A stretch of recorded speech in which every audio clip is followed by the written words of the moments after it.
Bobby Carmichael has been having some weird dreams lately. It always starts with a whispering, seductive voice that recites strange poetry. Also, there's a vague figure standing below a tree on a hill. It's impossible to look at the figure directly, but Bobby is certain that he must speak with it.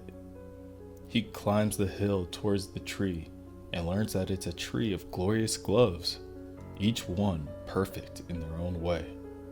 However, he spent some time searching the tree for the glove that is perfect for him, and he finally found it. The love glove. Bobby wakes up, still in a daze from the night before. He feels like both of his arms are tingling, so he sits up in his bed, and he finds that both of his arms are gone. As he looks to where his right arm would be, he sees a strangely familiar red glove. He moves his shoulder, and his glove rises just as his hand would. As hearts pump out from the glove, it reaffirms what he has always believed. Everything is love. At the old base, Dr. Calder and Joshua are finishing up moving and take one last stop by Rebus's room. Currently, Rebus has taken the form of a spiraling green ring of crackling and moaning energy that has expanded to the corners of its room. Joshua is worried that Rebus will still be in this form when the Justice League move back into their base. He asks Dr. Calder if he has warned them at least. Dr. Calder could care less what the Justice League do when they move back in, as long as they stay away from his lab. On Danny the Street, Robot Man and Crazy Jane are listening to some records as Robot Man savors his much-needed downtime. He asks Crazy Jane how she feels about the music, but the woman tells him that Crazy Jane is in the underground, helping modernize some of the layout. She has already knocked 2 stations together.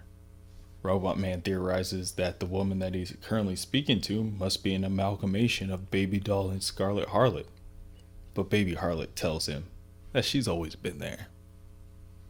Back in Venice, Dr. Silence silently breaks. The stain that haunts him has consumed the painting. He rushes to grab a jar of acid. That will fix it. That will surely fix it. But as Dr. Silence prepares to toss the jar at the painting, the stain speaks to him. It warns Dr. Silence that he should think twice before he moves next. Story has it that there's a woman who, at the height of it all, could imagine nothing more beautiful than what she saw in the mirror.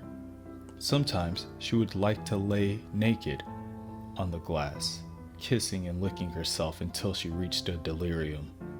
Unfortunately, as time passed, her gorgeous mirror lover went away and was replaced by a crude, faked copy. Broken-hearted and full of fear, the actress plotted the murder of the mirror. In the end, she used battery acid, but the mirror's final cruelty showed her the screeching, deformed face frozen in melting, bubbling glass.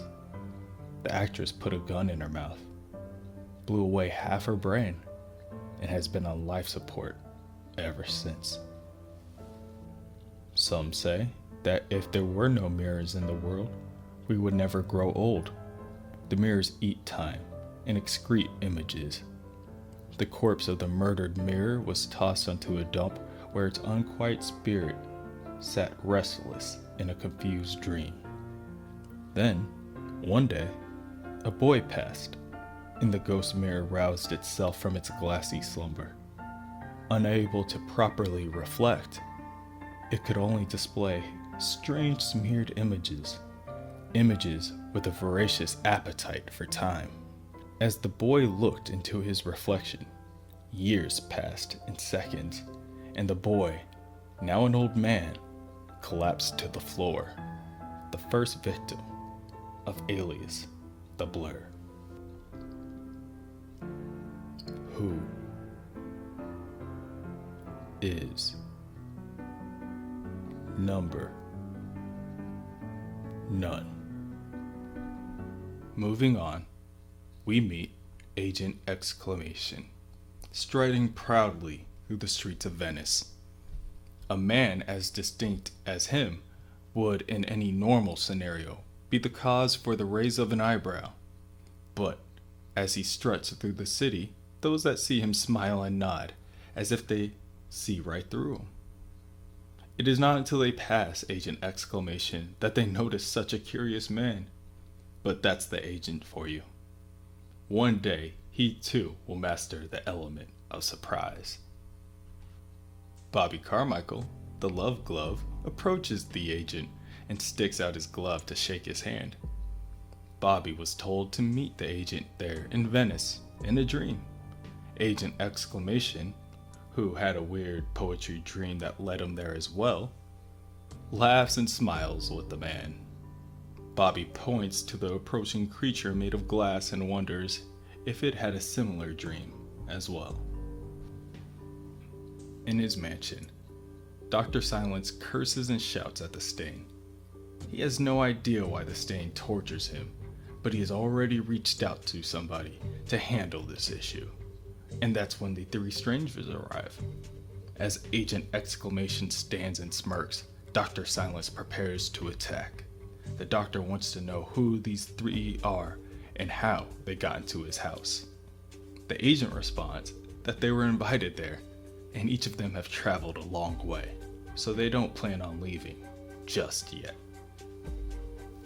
Each one of the three strangers approach the fully consumed abstract painting, and they already know their next move. They each recite their portion of the poem from their dream, and the stain begins to spiral and sink into the center of the painting before erupting outward, one arm at a time. As the strangers look in amazement, the doctor gazes in horror. The arms fully pry the body out of the painting, and Mr. Nobody emerges to this world once again. The patron saint of insignificance has returned. The man who is neither here nor there. He tells a couple of the strangers to grab onto Dr. Silence so that he does not move, and Dr. Silence begs for his life, telling his attackers that he will pay them any amount they ask. Mr. Nobody says that money is for slaves, and removes the mask from Dr. Silence's face before having him look into Elias the Blur, causing him to fade into nothing. Mr. Nobody takes his new crew to search around the house of Dr. Silence. He informs them that any havoc he caused before will now be tenfold. Before he set his sights too low, and now that he has had time to think, he will be the cause of disturbance on this earth that it has never seen before. And thankfully, the tool that he needs to do so lies in one of these rooms before him. When he finally finds it, Mr. Nobody lets out a cheer and excitement, and he tells his newly assembled group, "Behold, the bicycle of Albert Hoffman."